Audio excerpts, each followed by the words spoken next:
Hi friends, welcome back to Mazhathulli creations. ഈ channel നിങ്ങൾ ആദ്യമായിട്ടാണ് കാണുന്നതെങ്കിൽ സബ്സ്ക്രൈബ് ചെയ്യാൻ മറക്കല്ലേ. ജീവനെക്കുറിച്ച് സംസാരിച്ചിരിക്കുകയാണ് സുജാതയും ജ്യോതിയും പിന്നെ ശരവണനും. ഈ കാര്യങ്ങളെല്ലാം രഘുസാറിനെ അറിയിക്കണം എന്നാണ് ശരവണൻ പറയുന്നത്. അതേ ഉള്ളൂ മാർഗം എന്നൊക്കെ സംസാരിച്ചു കൊണ്ടിരിക്കുന്ന സമയത്ത് എന്ത് മാർഗം എന്ന് ചോദിച്ച് ജീവൻ അവിടേക്ക് വന്നു. പെട്ടെന്നൊന്ന് ഭയത്തോടെ നിൽക്കുകയാണ് മൂന്ന് പേരും. എന്നാൽ വിഷയം മാറ്റി സംസാരിക്കുകയാണ് ജ്യോതി. അതേട്ടാ, ഞങ്ങൾ ഇടയ്ക്ക് താമസം മാറിയപ്പോഴേ ഗ്യാസ് കണക്ഷൻ്റെ ഒരു പ്രശ്നമുണ്ടായിരുന്നു. ഇപ്പോൾ ഏജൻസിയിൽ നിന്ന് വിളിച്ചു, ആ കാര്യമാണ് സംസാരിച്ചുകൊണ്ടിരുന്നത് എന്ന് പറയുമ്പോൾ, ഓ ശരി അമ്മേ, ഇന്ന് വൈകുന്നേരം കഠിനകുളം അമ്പലത്തിൽ ഒരു ദമ്പതി പൂജ നടക്കുന്നുണ്ട്, അമ്മ കേട്ടിട്ടില്ലേ? അവിടുത്തെ പ്രത്യേകത എന്നൊക്കെ ചോദിക്കുമ്പോൾ ഇല്ലെന്ന് സുജാത പറയുന്നു.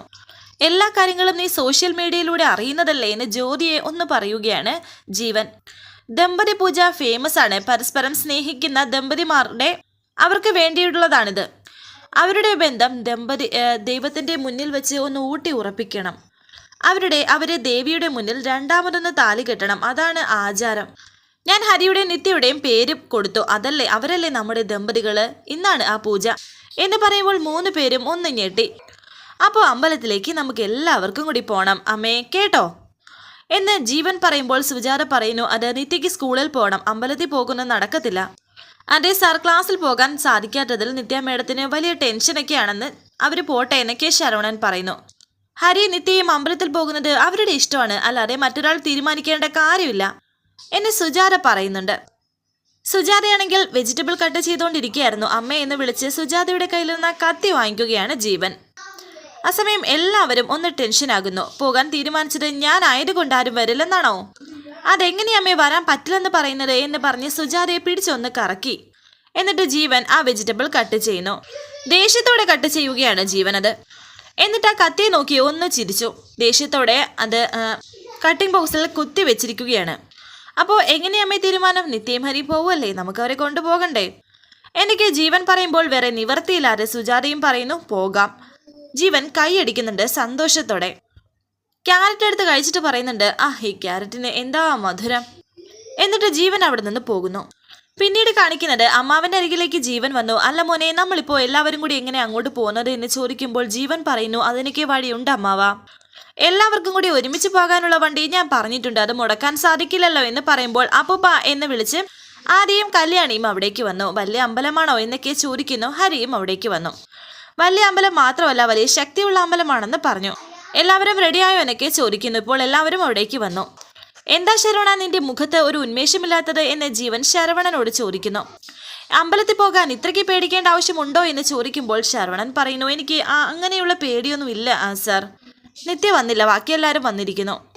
നീ നിന്റെ മൊബൈൽ എടുത്തിട്ടില്ല എന്ന് ജ്യോതിയോട് ചോദിക്കുന്നുണ്ട് ജീവൻ. ഉണ്ട്, എടുത്താ എന്താ എന്ന് ജ്യോതി പറയുമ്പോൾ ജീവൻ പറയുന്നു, അത്യപൂർവമായി നടക്കുന്ന കാര്യമല്ലേ, അപ്പോൾ ഫോട്ടോസും വീഡിയോസും വേണമെങ്കിൽ എടുക്കാമല്ലോ.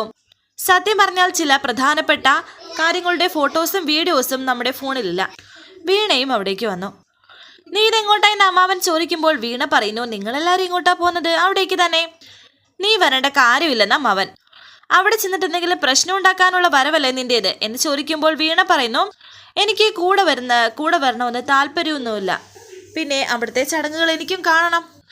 വേണ്ട അമ്മാവ, ഒരു നല്ല കാര്യത്തിന് പോകാൻ ഇറങ്ങുമ്പോൾ ഒന്നും വേണ്ട എന്ന് ഹരി പറഞ്ഞു. അവൾ വരികയോ വരാതിരിക്കുകയോ എന്താണെന്ന് വെച്ചാൽ ചെയ്യട്ടെ എന്ന് പറയുന്നു. അല്ല, നമ്മളെല്ലാവരും എത്തി, ചടങ്ങിന് ഏറ്റവും പ്രധാനപ്പെട്ട ആൾ എത്തിയില്ലല്ലോ എന്ന് ജീവൻ പറയുന്നു. നിത്യ എവിടെ എന്ന് ചോദിക്കുന്നു. സുജാത നിത്യ വിളിക്കാനായി പോകുന്നു. പെൺകുട്ടികളല്ലേ, ഒരുങ്ങി തീർന്നിട്ടുണ്ടാകില്ല എന്ന് അമ്മാവൻ പറയുമ്പോൾ, അങ്ങനെ ഒരുങ്ങുന്ന കൂട്ടത്തിലല്ലല്ലോ നിത്യ, എനിക്ക് അറിയാവുന്നതല്ലേ അല്ലേ ഹരി എന്ന് ജീവൻ പറയുന്നു. ഹരി മറുപടിയൊന്നും പറയുന്നില്ല.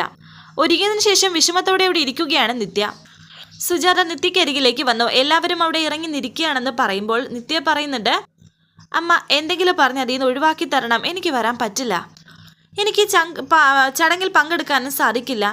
ഇപ്പോൾ നീ ഇങ്ങനെയൊക്കെ പറഞ്ഞാൽ എന്ന് സുജാത ചോദിക്കുമ്പോൾ നിത്യ പറയുന്നു, ഇവിടെ വെച്ച് ഇങ്ങനെ പറഞ്ഞില്ലെങ്കിൽ ക്ഷേത്രത്തിലെ നടയിൽ വെച്ച് എനിക്ക് പറയേണ്ടി വരും. എൻ്റെ ഭർത്താവിൻ്റെ മുന്നിൽ വെച്ച് മറ്റൊരാളെ എനിക്ക് താലി കെട്ടാൻ കഴിയില്ല, മറ്റൊരാളെ താലി ചാർത്താൻ ഞാൻ അനുവദിക്കില്ല. അപ്പോൾ ഉണ്ടാകുന്ന ആ ഒരു പ്രശ്നം അമ്മയൊന്ന് ആലോചിച്ച് നോക്കിയേ, ആരുടെയൊക്കെ തല കുനിയൊന്ന് ഒന്ന് ചിന്തിച്ച് നോക്കി എന്നൊക്കെ നിത്യ പറയുമ്പോൾ സുജാത പറയുന്നു, ഇപ്പോൾ നീ എന്താ പറയാൻ പോകുന്നതെന്ന് എനിക്കറിയാം.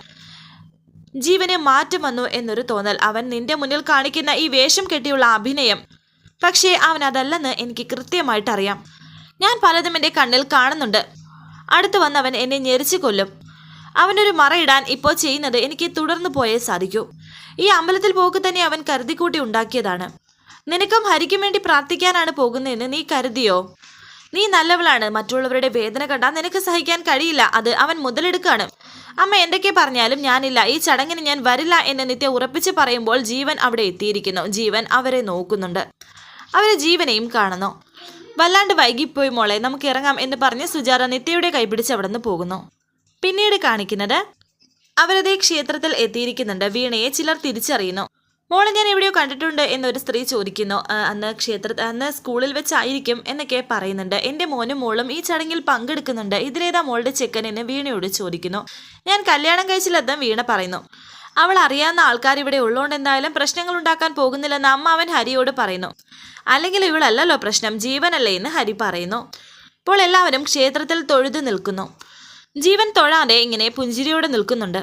പ്രദക്ഷിണം വയ്ക്കാൻ പോവുകയാണ് എല്ലാവരും മുന്നേ നടക്കുന്നു. ഹരിയും നിത്യയും പിറകിലാണ്. അതിൻ്റെ പിറകിലാണ് ജീവൻ. പതിയെ നിത്യ ഹരിയോട് ചോദിക്കുന്നു, എന്താണ് ഹരി ഉദ്ദേശം?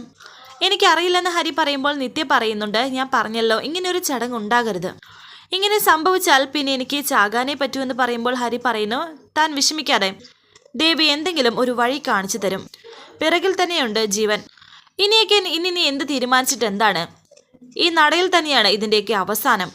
ശേഷം കാണിക്കുന്നത് അവിടുത്തെ തിരുമേനി കാര്യങ്ങളെല്ലാം അവർക്ക് പറഞ്ഞു കൊടുക്കുന്നുണ്ട്. അവിടുത്തെ ഐതിഹ്യം, ഈ നടയിൽ ഈ വിളക്കിൻ്റെ സാന്നിധ്യത്തിൽ അണിയിക്കുന്ന താലി ഐശ്വര്യത്തിൻ്റെ ലക്ഷണമായിട്ടാണ് കാണിക്കുന്നത്. അങ്ങനെ താലി ചാർത്തുന്ന ദമ്പതികൾക്ക് മറ്റ് യാതൊരു പ്രശ്നങ്ങളൊന്നുമില്ലാതെ ജീവിത അവസാനം വരെ ഐശ്വര്യവും സന്തോഷവും ഉണ്ടാകും. താലി കെട്ടാനുള്ളവർ മുന്നിലേക്ക് കയറി നിന്നോളൂ എന്ന് പറയുന്നുണ്ട്. അതിനുള്ള ആൾക്കാരൊക്കെ മുന്നിലേക്ക് വന്ന് നിൽക്കുന്നു. അദ്ദേഹം ഇപ്പോൾ ഹരിയുടെയും നിത്യയുടെയും അരികിലേക്ക് വരുന്നു. ആരും ഒന്നും മിണ്ടാറിങ്ങനെ നിൽക്കുന്നുണ്ട്. ഇങ്ങോട്ട് നീക്കി നിൽക്കാൻ അവൻ പറയുന്നു. കയറി നിക്കി ഹരി എന്ന് ജീവൻ പിന്നിൽ നിന്നും പറയുന്നുണ്ട്. ടെൻഷനോടെ ഹരിയും നിത്യയും നിൽക്കുന്നു. നിത്യയോടും കയറി നിൽക്കാൻ വീണ പറഞ്ഞു. കുട്ടികൾ വളരെ സന്തോഷത്തിലാണ്. അയ്യോ, ഞാൻ താലി എടുത്തില്ലെന്ന് ഹരി പറയുന്നു. അമ്മാവൻ താലി എടുത്തായിരുന്നോ എന്ന് ഹരി ചോദിക്കുന്നു. ഇല്ല, ഞാൻ എടുത്തില്ല, നീയും എടുത്തില്ലേ എന്ന് അമ്മാവൻ പറഞ്ഞു. അപശകുനമാണല്ലോ. എന്തായാലും ഇനി നിങ്ങൾ അടുത്ത വർഷത്തെ ചടങ്ങിന് പങ്കെടുക്കണം എന്ന് അദ്ദേഹം പറഞ്ഞു. നിങ്ങൾ മാറി നിൽക്കൂ എന്നും പറയുന്നു. ജീവൻ പറയുന്നു, ഹരി ചിലപ്പോൾ തിരക്ക് പിടിച്ച് അത് മറന്നാലോ എന്ന് എനിക്ക് തോന്നിയായിരുന്നു എന്ന് പറഞ്ഞ് ആ താലി എടുത്ത് കാണിക്കുകയാണ് ജീവൻ ഹരിയുടെ മുന്നിൽ. അത് കണ്ട് എല്ലാവരും ഒന്ന് ടെൻഷനാകുന്നു. വരാനിരിക്കുന്ന പുതുപുത്തൻ എപ്പിസോഡുമായി വീണ്ടും കാണാം. Thank you for watching. Please subscribe, like, share my channel.